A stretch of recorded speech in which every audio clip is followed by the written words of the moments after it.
Are you ready for a ridiculously awesome career? Maybe it's time for a resume refresh. Today we dive into the world of recruiting, resumes, interviews, and dream jobs with career strategist Jenny Foss. We had an absolute delightful conversation about how to stand out during that job interview, add your own flair, and make sure that when it comes to picking the right job candidate, you are the immediate and obvious choice. If you didn't know already, there's a bit more to it than simply adding every accomplishment that you've got since third grade onto your resume. And today, we're going to talk about exactly what it takes to nail that interview and nab the dream job. So get ready to have some fun, as this interview was a blast and lots of energy. So sit back and relax. Hello everyone, I am extremely excited to welcome Miss Jenny Foss to the show today. She is a career strategist, a recruiter, and the voice of the popular career blog, jobjenny.com. She's the author of the ridiculously awesome resume kit, the ridiculously awesome career pivot kit, as well as the ebooks To Whom It May Concern and How to Stop Sucking at Your Job Search. She's currently based in Oregon and seems to be having quite a bit of fun in her job. As you can see, her personality shining through on her website that she is anything but boring. Jenny launched a weekend resume makeover course for those unbeatable job opportunities that tend to show up at the most inopportune moments. And of course, you can always find out more about Jenny's work on The Muse, as well as many other publications that she's worked with. And she has taken time out of her very busy schedule to be with us here today. So thank you for joining us, Jenny. Well, thank you. That was quite an intro. I feel very accomplished when you put it that way. So thanks. Well, you most certainly are accomplished. And if you don't mind, if you could tell everyone a bit about, who you are and what you do in your own words. In my own words. Well, you said it well with the intro. I have a bit of a hybrid job. I am a recruiter. We run a small recruiting agency. And in more recent years, I have focused on becoming a job search strategist or coach, a resume writer, and we have worked for 7 years to grow the career blog, jobjenny.com. So our basic focus, if you have to boil it all down, is helping people to get untangled and pointed in a direction that's going to lead them to meaningful, fulfilling work. And what really started that inspiration to create this that you've gone with? Well, I started recruiting 13 years ago. I had a friend who owned or co-owned a recruiting agency, and he did a very good job of sweet talking me to drop everything. I was working in a corporate marketing leadership role at the time, and learn how to be a recruiter. He thought I would be good at it. A couple years in, he divested his stake in the agency that we worked at and moved. And so at that point, I had more or less figured out the business model for running an agency. So I spun out, formed my own agency. And then a few years in, it was when the economy fell apart. So around 2009, I was getting so many contacts from people who were being laid off or they were worried that their jobs were at risk. And they were saying, you've got to help me do this job search. Help me with my resume. Help me find a new job. And my heart was just breaking for all of them. But unless you happen to work in the robotics industry, which is the very narrow field my recruiting is in, I really wasn't able to stop and help everyone. And so I just kept thinking, boy, wouldn't it be great if there were a place that people could come and go, get inspiration, get help that they need, get motivated. And then, oh, by the way, if they wanted my specific help in making a resume or needed some coaching, I would have an easy means to create a small business around that. And so I did that thinking it was just going to be this sideline job and something fun to do. And lo and behold, it spun very quickly into something quite different than that. So that's my main job today is as jobjenny.com. That is an incredible story. Now, I'm kind of an accidental entrepreneur in that regard. Hey, it's quite all right, however you get into it. Now, out of all these different things between the recruiting and the resume writing and all the career advice, do you have like a favorite area that you like to work within? Good question. And as much as I'd like to say resume writing, it is not. That's the one everyone always hopes is my favorite because no one likes to do that.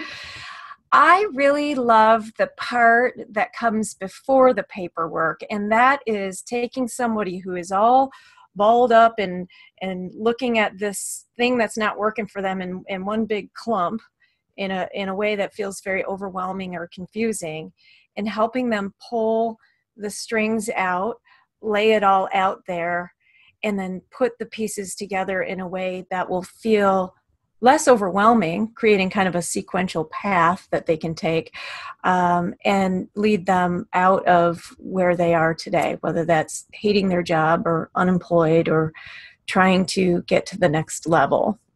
That's the part I like.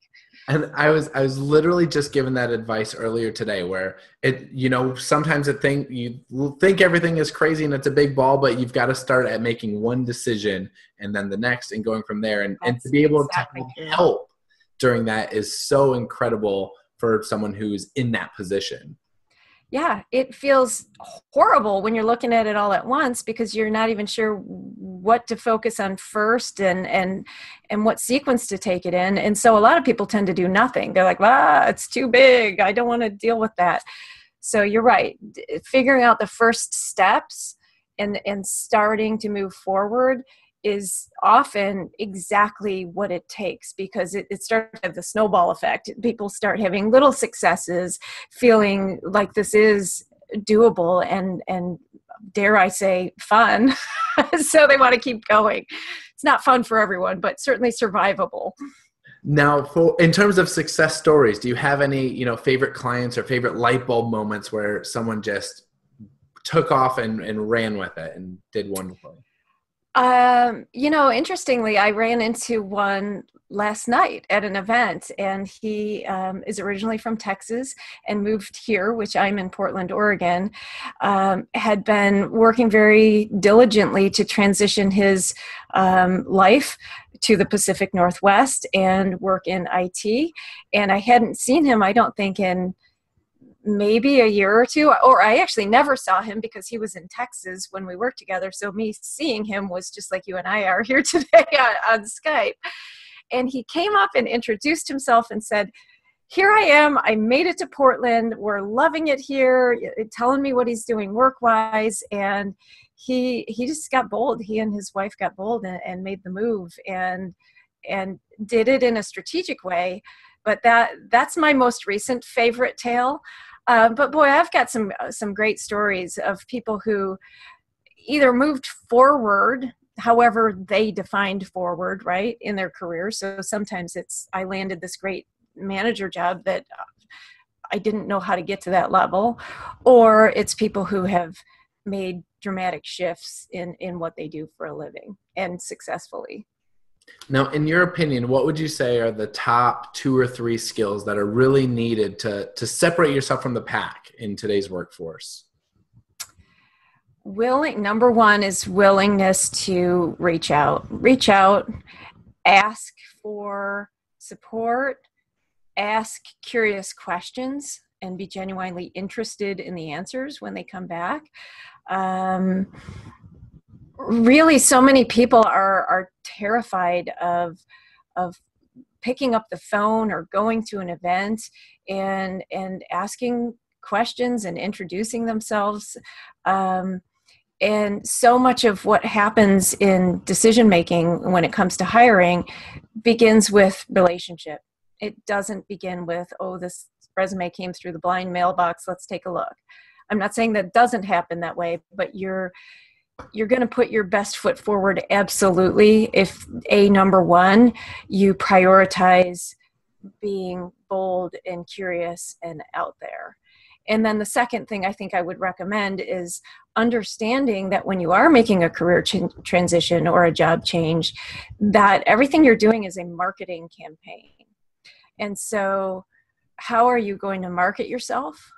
What supporting paperwork do you need? And that's your resume, your LinkedIn, your cover letter. If you've got a personal blog, all of those should be working with you to entice your target audience. So if you can understand your target audience and their needs, it becomes a lot easier to market yourself as a professional. I like that, because people oftentimes just think that having the resume or having the cover letter is enough, and they don't think about actually marketing all of their skills and putting it together as one big package, where those are only pieces of the puzzle. Well, and a lot of people think that my resume is my autobiography or a list of everything I've ever done. It's not. It's a marketing document. And you're trying to entice someone to make a purchase decision. In this case, the purchase decision is call me up for an interview. And so the more I can understand the needs of my audience and what they're going to prioritize, the easier it becomes to put something down on paper that introduces myself in a way that's going to resonate with them and prompt that purchase decision, which is pick up the phone and invite me in. So many people think that, oh, they'll just deduce that because I can do this, I'm automatically going to be good at this other thing that they need me to do. Not even close. They're never going to do that for you. Never. And the reason they aren't is they don't have a lot of incentive to do that, because someone in their pile of resumes is making it very easy for them to quickly understand how and why they make sense for the role. So they're going to talk to those people first. You want to be one of those people. Yeah, you want to make the hiring agent's life as easy as possible. So when they take that resume to their boss or their superior, that this is the candidate, this is it, and the easier you can make their life, the easier it works for the job applicant. Absolutely. Gotcha. 100% agree. Now, I'd like to go back a little bit, and you talked about networking events and growing that valuable network and going out and building those relationships. So what are some ways that you can add your own flair or your personality to be remembered when you're going out to make those connections? Wear a really outlandish costume. I'm just kidding. Pumpkin costume. If it's October, yes. This month, I would have said maybe Uncle Sam. No, I kid. I think part of being memorable is being genuine. We so rarely, I feel, come across people that you're like, oh, wow, that person was genuinely interested in me. They listened to me. They were genuinely interested in what I do and who I am. And so I think one of the best ways to be memorable in those settings, and I recognize this is hard for a lot of people because we all feel awkward in those conversations, is to ask curious questions and be genuinely interested in the people that you approach. And be fearless. I mean, be fearless in introducing yourself. I was, again, at an event last night. A gal came right up to me and introduced herself while I was waiting for a glass of wine. We ended up spending an hour collectively through the night talking. This morning, she corresponded with me, and I have a connection. She's relatively new in town. I have a connection that I think will be very valuable for her as she explores job opportunities. So kudos to her, because she was not only bold. I was one of the speakers, so I would say that I might be a little more intimidating to approach before the event because, oh, she's the speaker, right? But she went right up and we hit it off, and she was genuinely interested in my background, and I really appreciated it. I think that's the other part that we haven't discussed yet, but I think is key, is the fact that she followed up to talk to you again the next day, which so many people leave on the table. Yeah, and we had talked about yoga because we both do yoga, and she invited me to, if I ever wanted to come and do yoga where she goes, because we live kind of across town and don't go to the same place. But I just thought that was great. I mean, this was just, the follow-up wasn't feeling like I'm totally hitting you up for 10 favors. It was more, I was really glad that we ran into each other last night. Yeah, the giving value and being that genuine person first. We've interviewed over 24 people, and one of the biggest themes that people have been, that these executives and coaches and body language career experts across the board are saying, be genuine, be authentic. It's the most important thing to putting yourself in that right light, is forgetting all the things that we think we're supposed to do and really get genuine and get interested. So I love that you said the same thing along the lines. Yeah. Career experts like myself, guilty as charged, we have all these rules of thumb and best practices and ways you should go about it. But when you get right down to it, there's no perfect one formula of how you have to go through this in a very regimented manner. You are correct. The number one thing is to be genuine, engaged, enthusiastic as you move forward, because that just shines through. We all want to be around people who are like that. Now, on the flip side, what would you say are some of the biggest mistakes people make during that job search or interview process? I think overall in job search, one of the primary mistakes is just sitting behind your computer and applying for job after job after job through online portals. I'm certainly not suggesting don't do that ever, but that's a very passive way to go about search. And you're relying, especially if you're applying for jobs with mid to large size companies, you're relying likely on a resume scanning software, not a human, to make the first decision about whether you're going through to be interviewed or not. And I will tell you that resume scanning software, it's not, the perfect science. It has not been perfected in a way that gets you through if you're supposed to go through. And so that's relying too much on chance. And it could put you in a long haul situation with a job search. And then I think another thing people do poorly is they hear they need to network, and the way that they network is going out and just ambushing strangers for big favors, walk this resume over to someone that you know, or can I have 2 hours of your time on a Tuesday evening? So I always say, this is a lot like dating. You would never walk into a bar, see somebody attractive, pound your hand down on the bar next to this beautiful person and say, I think we should get married. I mean, you just wouldn't do it. If you did, I don't think it'll work. But that's kind of the feeling a lot of professionals are experiencing when people they've never heard of, known, been approached by come and ask for these big asks. I said ASKS, by the way, there. So start small. Find somebody on LinkedIn maybe and say, I noticed you're doing this really cool thing at this company. May I ask you 2 quick questions about your experience? They might say no. And if they do, you're right to the exact spot you started at. But they very well may say yes. You can ask a couple of questions that are on your mind. And then if it's feeling appropriate to do so, parlay that into a conversation where you're building rapport before you ever ask for anything that's going to be uncomfortable for them or make them feel resentful, because they'll just shut down.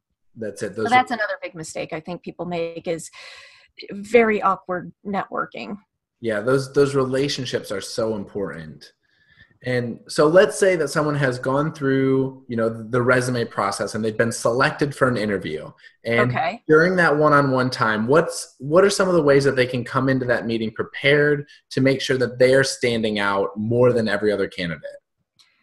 There are a lot of ways. Number one is absolutely do your homework on what's going on within that organization, not just on their website, but see if there's any news and things being discussed on social media platforms that are emerging topics in that organization. If you know of anyone or can cultivate an in within that organization or within the department that you're interviewing with, it's absolutely a great idea to ask someone for kind of a pulse on what's really going on in the group. What are the needs? What's the hiring manager really looking for? Because a lot of times the job description doesn't really tell the whole tale. And that can help you strategize and prepare. And then also something important is going into that first interview, realizing that at this stage of the game, it's less about what you want and more about what they need. it will certainly factor in what your career goals are and what you want out of the deal as it's established that they want you. But at the very beginning, I would not go in and immediately start asking about salary and company car and perks and this and vacation and that, because you're not at that stage yet. You're at the stage where you need to establish what's in it for them if they bring you into the organization. Fantastic. Being prepared, doing that homework, and making sure that you're asking the right questions. Now, you brought up salary, and that's, for a lot of people, it sort of gets to be taboo when they talk about money and that negotiation. So what are some ways if someone says, if the salary's not on the table, you don't have that range of, well, this is a $60,000 a year job I'm applying for, or they say like, well, what do you think you're worth? Or when they ask the candidate to put out that salary, what are some of the ways that, they can give their value without offending or not shortchanging themselves? You're pretty much always at a disadvantage if you throw out the first number, because if you shoot out a number that's uncomfortably high, when in fact you might have taken a lower number because you love this job so much, you make the hiring team uneasy and you might rule yourself out because you're too expensive. If you throw out a number that's too low, they may have been perfectly willing to pay you more, but you've just locked yourself into a lower salary. Congratulations. So when you get asked that question, I would always try to say, hey, if okay by you, what I'd really love to do is talk further about what you need in this person who you hire, and I can share with you what I think I can bring into the organization. And then assuming there's a mutual fit, I am sure that we'll get to an agreeable number if that's okay with you. And so it's kind of buying yourself some time so that they can fall further in love with you. And then really you're at the best point for negotiating when it's established that they want you. Right. And not a minute sooner. Fantastic. Now, how would you say that the process for landing a job has changed over the last 5 to 10 years with the rise of technology and all these new LinkedIn and social platforms and media coming in? I think one of the big ways it's changed is that social media has given us the opportunity for the first time in history to get directly to people at any level. And so we have a platform from which we can build relationships that we may have had a harder time having access to, that could be really influential and beneficial when you're trying to transition into a new company or a new industry. Social media also has given us a very easy way to establish thought leadership. So you can position yourself as, if not an expert, somebody who is passionate, engaged, and intelligent about that field or sector that you either are in now or really want to start shifting into. And so, I mean, if you think about jobjenny.com, I am largely on the map throughout the United States and globally because of social media. And it was a very intentional strategy so that I wasn't just a job search coach here in Portland, Oregon, that I was findable and known by clients abroad. I mean, everywhere. Right. And doing social media and blogging and your own website in the right way is such an extension, more than your resume and your cover letter, when someone can for sure see what that stands for. Or even if you're sitting there listening to this thinking, I'm not doing a blog, that's too much work. I don't even know, I'm not a good writer or whatever. You can use LinkedIn for even short articles maybe you post or share, even if they haven't been written by you, where it's showing on an ongoing basis that not only are you tech savvy because you're using social media platforms, but that you are passionate and engaged within your field. Because if you couldn't care less about a particular field, you're not going to be writing about it or sharing articles about it or going to conferences about it, etc. Absolutely. You're showing that passion and you're showing that proactive approach. So it just makes it easier and easier to be the one that gets hired. Yeah. And on Twitter, you can use it to retweet things that are interesting to you and get on the radar of other established players in your field. And so that can be very helpful too, if you can find ways to strategically ride on the coattails of the bigger people, and they will begin to take notice if you do it in the right way. Well, they'll probably take notice if you do it in the wrong way too. It might not work in your favor though.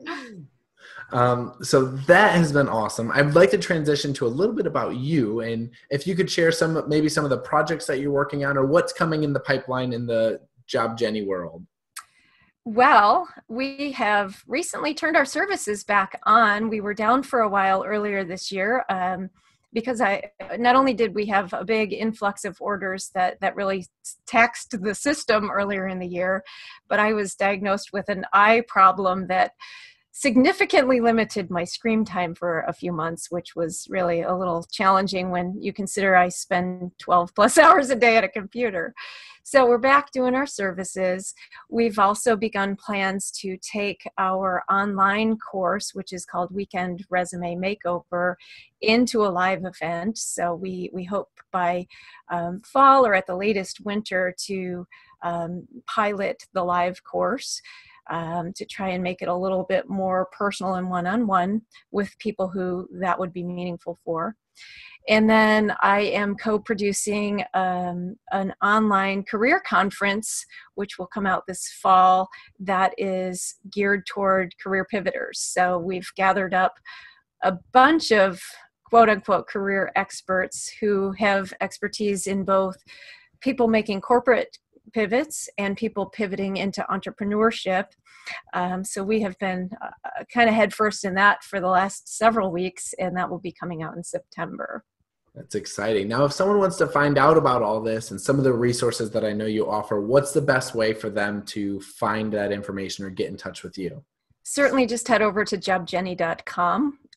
You can also follow me on Twitter, which is also at JobJenny, or head over to our Facebook page. But most of our activities going on the webpage, on Twitter, and obviously on my LinkedIn page too, which is just linkedin.com/in/Jenny Foss. Wonderful. Now, I know that, you've set so many people on the right career path. You've inspired dozens and hundreds of people over the last decade of working in this industry, but who would you say is an inspiration to you? Oh gosh. Well, I have kind of different pockets of inspiration with people. I will say right now, one of my online inspirations has been Ashley Amberger. She runs a site called The Middle Finger Project, which, in spite of the tongue-in-cheek title of the site, she is an incredible, engaging entrepreneur, and someone who helps a lot of people build their business through using your genuine personality to grow. So I think the world of her. I follow along with, in the career space, Jenny Blake is very admirable. And Scott Barlow and Paul Angoni are some of my favorites. And by the way, all of them are in the career conference that we're talking about. And then, on the outside, I look to others that I just admire personally. I have recently gotten involved as a national speaker for an organization called RAIN, which is the country's largest anti-sexual abuse nonprofit. So through that experience so far, I'm meeting people who are just heroes. I mean, they're just heroes. And so through both my personal involvements and my business involvements, I kind of have pulled pieces of inspiration from a lot of places. Very nice. Good answers. Now, do you have some favorite books or book recommendations to the listeners out there? So from a career standpoint, sure. A couple of the great ones I would recommend. One is Cal Newport, who is a computer scientist out of Georgetown, who for his graduate thesis studied the belief that if you follow your passion, you'll find long-term career fulfillment. So he scientifically studied it. And what he found was that in most instances, there's an inverse relationship between those who have followed their passion and those who cite long-term career fulfillment. It's just an incredible read, and it really changed the way I look at how you go about finding career fulfillment. That book he wrote is called So Good They Can't Ignore You. And then I also am a big fan of Pam Slim. Her body of work book kind of teaches you how to figure out how the threads of your story come together to either make your career story or will inform your decisions on building a business. Gary Vaynerchuk is also, I'm a big fan of his, and his one of his earlier books, Crush It, How to Cash In on Your Passion, which is kind of funny. It's like the opposite of what Newport is saying. Don't cash in on your passion. But Vaynerchuk helped me a lot in figuring out how to leverage the power of the internet and social media to engage people and build your business. So those would be among my three favorites, but I mean, I could talk for half a day on career books that I really like. Awesome. Now, this is a fun one. If you could have a conversation with anyone, past, present, future, fact or fiction, who would it be? Don't make me cry with this one, but it would be my dad. So I moved to Portland almost 8 years ago today, from Michigan. I grew up in Metro Detroit, and I had a young daughter at the time, and we had this great opportunity to come west, and I knew I loved Portland. So I unplugged my office, loaded up a moving van, and got ready to go.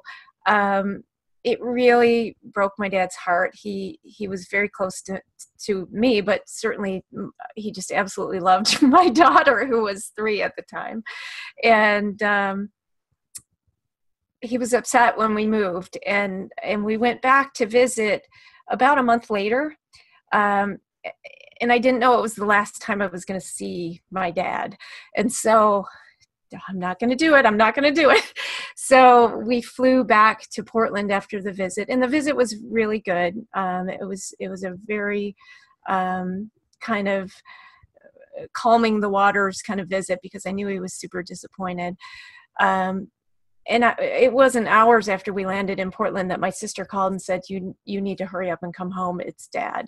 And so I don't feel like I ever had a real chance to kind of,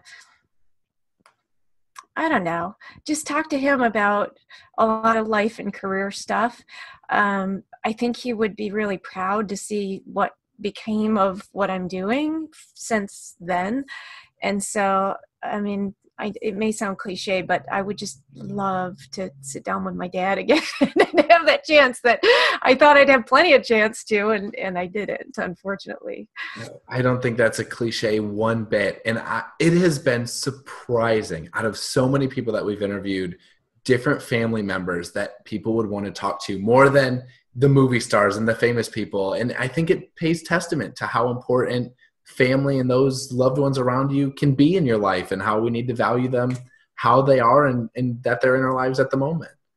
Yeah, you figure the famous people, if you work it the right way, and maybe this is kind of just naivete or arrogance on my part, I feel like if I tried hard enough, I could probably get on the radar of someone alive that I really, really want to have a conversation with. I have that much belief in the power of the internet. Not so much the case when someone has passed away and you've missed a chance to have that time and have those conversations. I mean, I just thank goodness that we flew home just on time, because no one knew he was sick. So, absolutely. Now, final question: is there anything that you wish I had asked that we haven't covered yet? Well, I think in thinking about the audience that you serve, which, if I'm understanding, it's people who either are currently navigating job search or kind of feeling like I'm not quite in the spot where I want to be, and I'm not really sure what to do next. maybe I wish you would have asked, and I'm going to answer the question. If someone's in that spot, what's the very first thing that they should do? Very first thing. And I think that the very first thing that people should do is kind of get quiet with themselves. No matter how harried your life, find a way, any way, to get some space, because when your brain's on fire with stress and busyness and exhaustion, it's really, really hard to cook up, the what comes next game plan. And we tend to make knee-jerk decisions when we're in that spot. And so I really am a big proponent of finding any which way to either take a few days off of your job if it's killing you, or find some meditation, or whatever it would take, a walk in the woods, whatever it is for you that gives you that clarity and space. Or if you don't know, just try a couple of them, because you're going to make better decisions and be able to create a game plan that's actually sane and worthwhile if you've been able to calm yourself or get clear head. Right. And that self-reflection can key you into what you actually want, not necessarily what the opportunity is or the job or the search, but what do you really want to get? And then from there you can make a plan. But the first thing is you have to understand what it is that they want. And for the younger adults or earlier career people that are listening to this, I think another important message is you don't have to figure out the perfect answer with your next move. There's so much runway in front of you, so much runway. Even for people who are in their 40s, unless you're planning to retire when you're 50, you got a lot of runway in front of you still. And so I certainly think make informed decisions, but I see so much analysis paralysis that results in no movement. So you absolutely do not have to have it all figured out. God knows, I had no idea that my job went from being a newspaper reporter to a marketing manager to a recruiter to what I do today. I could have never figured out that all of those things that I did in the past would be the perfect culmination for what I do today. Never would I have thought that, but here I am. So absolutely don't get too spun out about, oh my gosh, what happens if I don't make the perfect decision? Because chances are you might not, and that's okay. Love it. Love it. And then is there any final words of wisdom you'd like to leave everyone with? I think that we're all here to contribute something special to this world, and feel fulfilled and feel like you're genuinely enjoying your time, even as you're, rolling up your sleeves and working hard. And so I always tell people, you don't just have the right to find that. I do feel that you have that obligation. And so do what you can to, over time, it's going to be through trial and error, but get to that spot, because not only do you deserve that, but I do think that the world deserves whatever that best thing is that you have to contribute. I love it. Thank you so much. You've given some incredible insight, some wonderful tips and tricks, and we touched on all different topics. I really appreciate the knowledge. Oh, thank you. It's been great being here, and we've been super lucky because my sleeping dog next to us here has decided to actually not participate in the conversation. So we lucked out on that one today. Oh, that's wonderful. And I thank you so much for taking the time out of your busy day to be here with us. Thank you. Well, let's do it again sometime, and I'll look forward to our next chat. Sounds great. All right. Take care. And that's all, folks. What'd you think? Let me know the favorite thing that you learned in the comments below. We'd love to hear from you. And if you know someone who could use a bit of inspiration or is maybe looking for a career change, go ahead and be a pal. Share this video with them. Sharing is caring. Below, I've included links to Jenny's website, all of her courses, and more. So if there's something that we talked about and you want to learn more about it, simply read the description below. I try to make it as simple as possible, super easy peasy for you. As always, click subscribe in the corner so that you never miss anything, because every Wednesday we're releasing brand new expert interviews so that you can learn the very best tips and tricks right from the source. And don't forget to check us out on the web, lifesecretsauce.com, where you will find all about our brand new Millennial Magnetism course. Discover how to unleash your inner awesome, accelerate your career, make more friends, make more money in only 10 minutes a day. Want to find out more? Once again, where are the links? In the description below. Until next time, ciao for now.